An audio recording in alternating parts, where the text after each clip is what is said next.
Hello friends, welcome to my YouTube channel.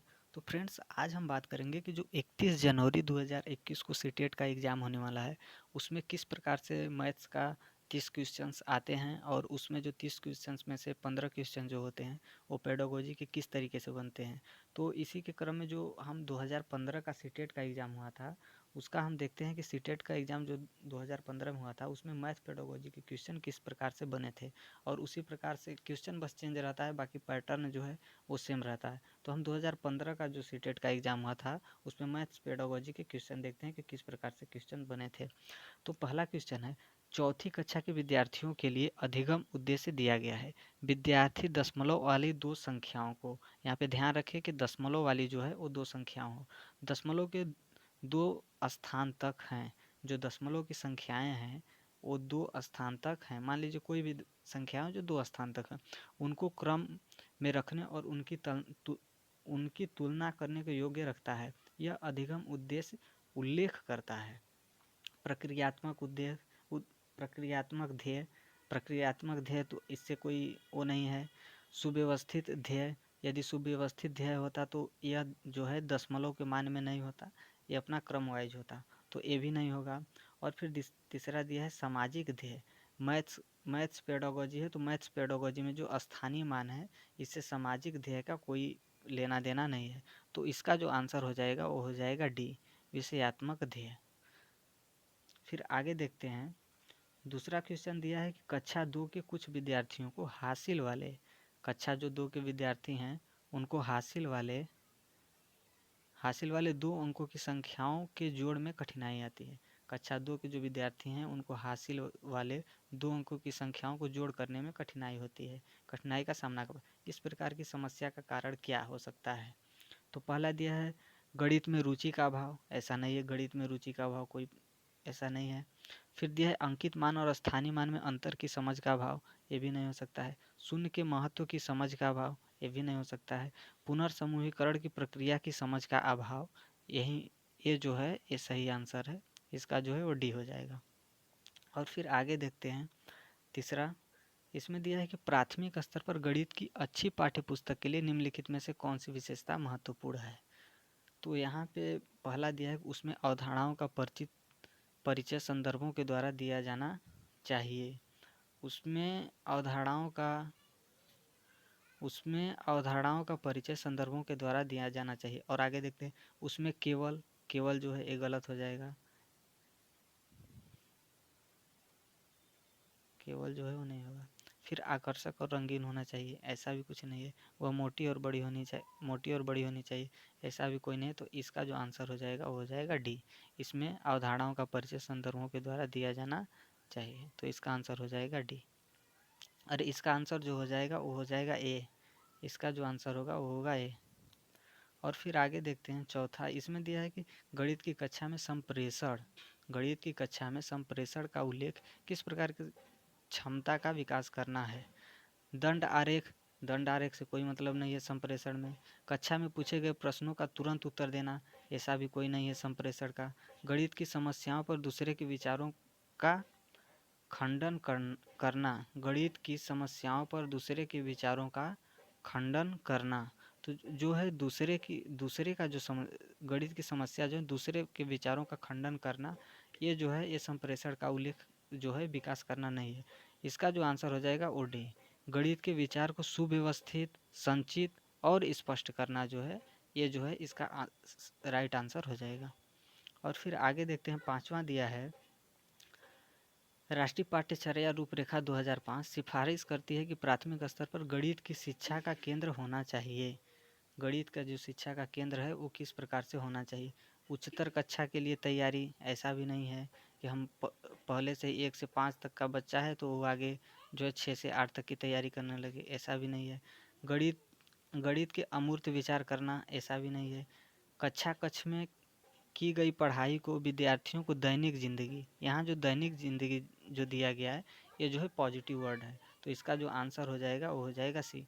Last, विद्यार्थियों को गणित की शिक्षा में अंतर्राष्ट्रीय मापदंड अर्जित करने के लिए करना, ऐसा नहीं है कि बच्चा जो है वो गणित पढ़ेगा तो आगे के लिए ही पढ़ेगा कि आगे उसको क्या करना है। तो इसका जो आंसर हो जाएगा वो सी हो जाएगा, डी जो है ये भी गलत हो जाएगा। और फिर आगे देखते हैं क्या दिया है। और फिर छठवां दिया है कि निम्नलिखित में से कौन सी संख्या की समझ महत्वपूर्ण पहलू नहीं है। यहाँ पे ध्यान दीजिएगा कि यहाँ पे जो है वो नहीं है दिया है, तो कौन सी नहीं है। तो यहाँ पे पंक्तिबद्धता, गणित में पंक्तिबद्धता जो है अनिवार्य है, तो ए होगा। और फिर गणना, गणित में गणना भी की जाती है, तो ये भी सही होगा। अंक लिखना, गणित है तो इसमें अंक से रिलेटिव होगा। संरक्षण जो है ये जो है वो गणित से संबंधित नहीं है, तो यहाँ पे जो है वो नहीं दिया गया है, तो इसका जो आंसर हो जाएगा ये होगा डी। फिर सातवां दिया है कि निम्नलिखित में से कौन सा प्राथमिक स्तर पर गणित शिक्षण की पाठ्यचर्या अपेक्षाओं के साथ मेल नहीं खाता है। प्राथमिक स्तर पर गणित पाठ्यचर्या जो है वो मेल नहीं खाता है, तो किससे मेल नहीं खाता है देखते हैं। इसमें दिया है मानक परिकलन प्रणाली के संख्या संबंधी प्रक्रियाओं को करने और भाषा और प्रतीकों के चिन्हों का विकास करना। तो यहाँ पे जो देखिएगा, यहाँ पे जो दिया है वो नहीं है, तो ये जो है ये सही है। फिर दिया है भिन्न को पूर्ण के अंश के रूप में प्रदर्शित करना तथा सरल भिन्नों को व्यवस्थित करना, ये भी सही है। वर्गीकृत आंकड़ों के निरूपण का विश्लेषण करना तथा निष्कर्ष निकाला। अब 1 से 5 तक का जो बच्चा है वो इतना नहीं कर सकता है कि विश्लेषण करे और उसका जो है वो निष्कर्ष निकाले, तो ये जो होगा ये गलत होगा। दैनिक जीवन की तार्किक कार्यप्रणाली, यहाँ पे जो दिया है दैनिक जीवन जो है पॉजिटिव वर्ड है, तो ये जो है ये भी सही है। तो यहाँ पे जो दिया है वो नेगेटिव दिया है कि नहीं है, तो इसका जो आंसर होगा वो होगा सी, क्योंकि वहाँ पे पूछा है कि नहीं है। ए जो है, बी जो है और डी जो है ए है, तो इसका जो आंसर हो जाएगा वो होगा सी। 7 का जो आंसर हो जाएगा वो हो जाएगा सी। और फिर आगे देखते हैं गणित की शिक्षा का मुख्य ध्येय क्या है। गणित जो शिक्षा है उसका मुख्य ध्येय क्या है, और वो जो ध्येय है वो कक्षा 1 से लेकर 5 तक होना चाहिए, क्योंकि ये जो है पेपर 1 के लिए है, ये जो है पेपर 1 के लिए है। तो यहाँ पे दिया है मुख्य ध्येय क्या होना चाहिए, बच्चों की गणितीय प्रतिभाओं का विकास करना। ठीक है, आगे देखते हैं ज्यामिति के 1 से 5 तक का बच्चा जो है वो ज्यामिति नहीं पढ़ सकता है, क्योंकि 1 से 5 तक में ज्यामिति नहीं दिया होता है। विद्यार्थियों को गणित समझने में सहायता करना, ऐसा भी नहीं है कि विद्यार्थी सिर्फ गणित समझने के लिए ही उसका मुख्य उद्देश्य होना चाहिए। उपयोगी क्षमताओं को विकसित करना, ऐसा भी नहीं है कि बच्चा जो है सिर्फ अपने उपयोग में, यदि उसकी मैथ का उपयोग है इसीलिए मैथ पढ़े, ऐसा नहीं है। मैथ जो है वो दैनिक जीवन के लिए भी पढ़ा जा सकता है, तो इसका जो आंसर हो जाएगा वो हो जाएगा ए। इसका जो आंसर होगा वो हो जाएगा ए, बच्चों को गणितीय प्रतिभाओं का विकास करना।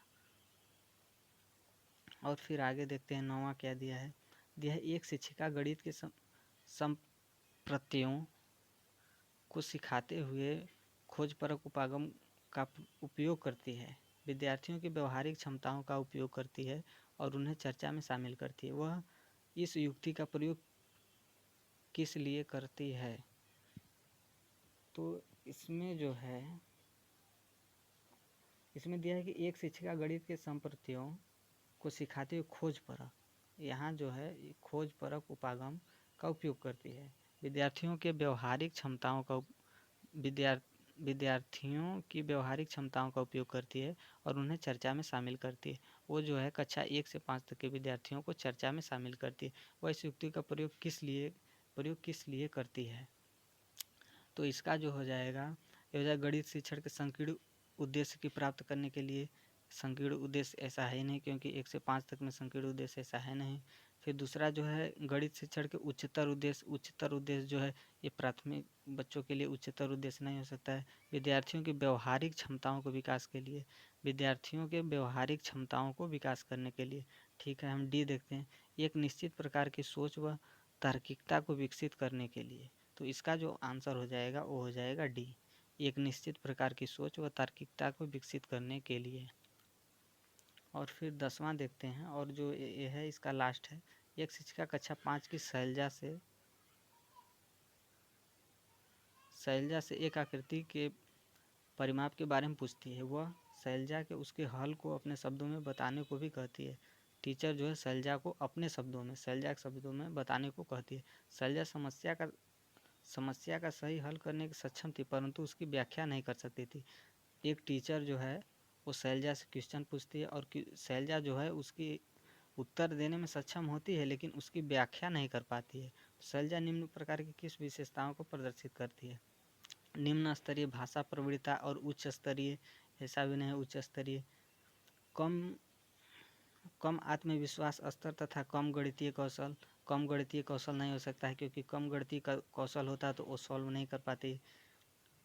परिमाप के संप्रत्यय की कम समझ, यदि उसे कम समझ होती तो वो क्वेश्चन सॉल्व नहीं कर पाती। निम्न स्तरीय भाषा प्रवीणता और निम्न स्तरीय गणितीय प्रवीणता, ये जो इसका आंसर हो जाएगा वो हो जाएगा डी, निम्न स्तरीय भाषा प्रवीणता और निम्न स्तरीय गणितीय प्रवीणता। तो ठीक है फ्रेंड्स, ये जो है 2015 का सीटेट का क्वेश्चन का प्रीवियस ईयर पेपर था। और आगे जो है ये टोटल जो है 10 क्वेश्चन थे, और आगे जो है 10 क्वेश्चन अगले पार्ट में करेंगे।